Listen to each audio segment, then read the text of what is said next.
The algorithm of assent, when silence yields immediate control. Let's be clear, the pursuit of power isn't about grand pronouncements or calculated strategies etched in stone. It's not a symphony of carefully constructed maneuvers, meticulously planned for decades.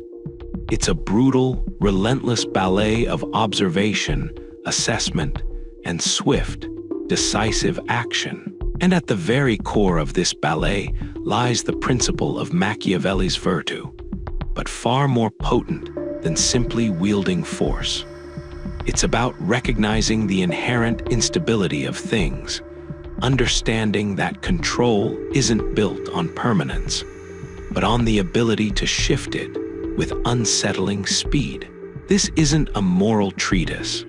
It's a psychological framework for survival, an acknowledgement of the brutal reality of influence. We're talking about the instantaneous flip of power, the art of appearing subservient while simultaneously possessing the leverage to dictate the narrative. The initial discovery, the seed of this idea, wasn't born from lofty philosophical discussions. It was a painful observation of human behavior.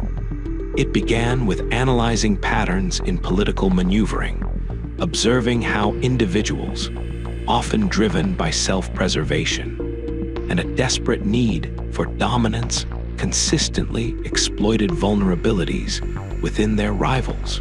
It wasn't about altruism, not truly.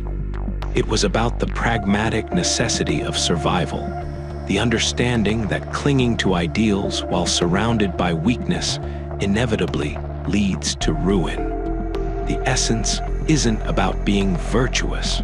It's about demonstrating an unwavering willingness to become something else, something malleable and controllable. Machiavelli didn't advocate for deceit. He advocated for the ability to appear to be deceiving. The key is recognizing that appearances are, in themselves, potent tools. A carefully cultivated facade of weakness can be incredibly effective, drawing out vulnerabilities and allowing others to seize advantage. It's a calculated gamble, predicated on an unsettling degree of honesty, the willingness to acknowledge one's own limitations, to appear as someone who needs guidance rather than a sovereign ruler. Let's dissect this concept further. The first crucial element is observation. You cannot simply claim to have power.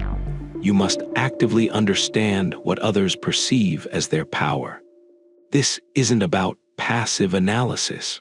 It's an active engagement with the environment, an astute reading of body language, tone of voice, and unspoken cues. It requires a willingness to detach yourself emotionally from the position of authority, to see things from the perspective of your adversary, to understand why they act as they do. This isn't about pity. It's about recognizing that their actions are driven by a need for control, a desire to maintain a perceived dominance over a situation. The second layer is the manipulation of perception. This is where the true power resides. Machiavelli wasn't interested in creating empires of iron and blood. He was interested in reshaping perceptions, subtly shifting the narrative around an individual or group, so that their actions are perceived as beneficial, even if they are ultimately self-serving. This requires a carefully constructed persona, one that projects confidence, competence, and a willingness to act decisively. It's about framing your actions in a way that aligns with your desired outcome, while simultaneously appearing to be pursuing it for the greater good, or at least for your own benefit. Consider the example of a negotiator. Instead of simply stating their demands, they might adopt a posture of subservience, offering concessions without fully committing. Simultaneously, they'll subtly showcase their intelligence and experience, demonstrating that they are capable of handling complex situations with grace and precision. The key is to appear willing to compromise, but never to relinquish control.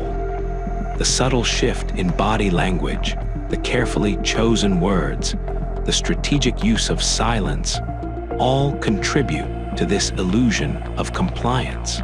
It's about creating a sense of inevitability, making it seem as though their position is unavoidable. Now, let's move beyond the psychological and into the realm of action. Swiftness isn't just about speed. It's about anticipating needs and proactively addressing them before they become apparent. This requires an almost instinctual awareness of the dynamics at play, a recognition that people will react to perceived threats or opportunities with astonishing rapidity. It's not about forcing action. It's about creating conditions where action is inevitable. The cornerstone of this process is the concept of the pivot. A pivot isn't a sudden, dramatic shift in strategy. It's a carefully orchestrated series of small adjustments that gradually dismantle an opponent's position, subtly undermining their authority, exploiting weaknesses, and creating openings for your own advance. It's a slow burn, a persistent pressure that forces the other party to react rather than resist. This isn't about brute force. It's about leveraging leverage, creating situations where they have to respond, rather than forcing them into a confrontation. It's about acknowledging vulnerability without succumbing to it.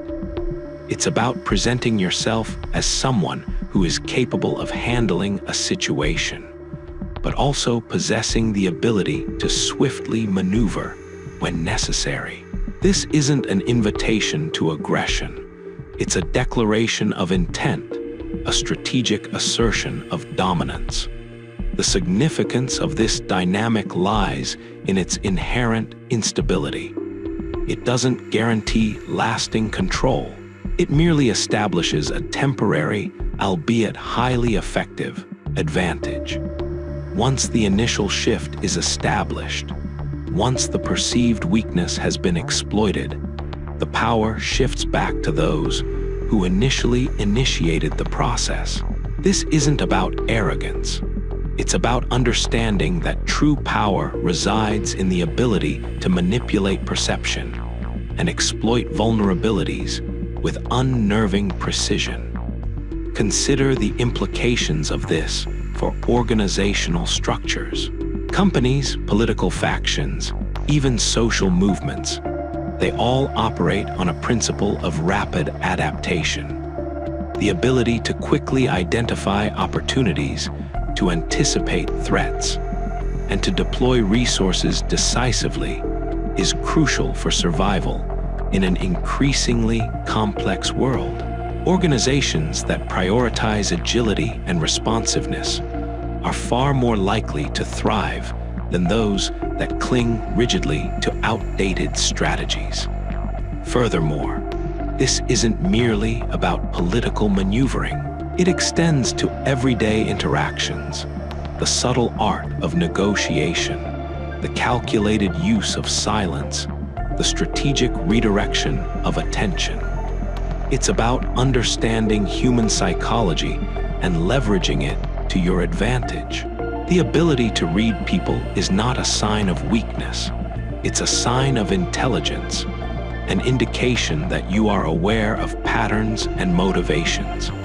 But let me reiterate, swiftness isn't the goal itself. It's the method. The power gained through this manipulation is ultimately derived from the ability to anticipate, to exploit, and to maintain control even as circumstances change dramatically. It's a constant state of adjustment, a perpetual loop of observation, assessment, and strategic deployment. The algorithm of ascent isn't about brute force.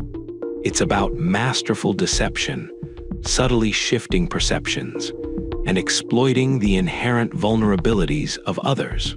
Ultimately, Machiavelli's virtue isn't simply about being powerful. It's about being effective.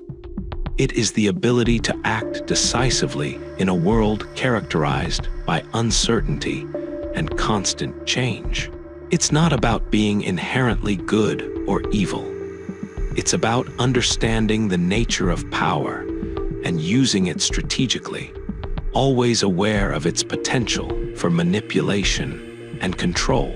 The landscape of influence is a battlefield, and the most successful strategists are those who understand how to navigate that terrain with both skill and foresight.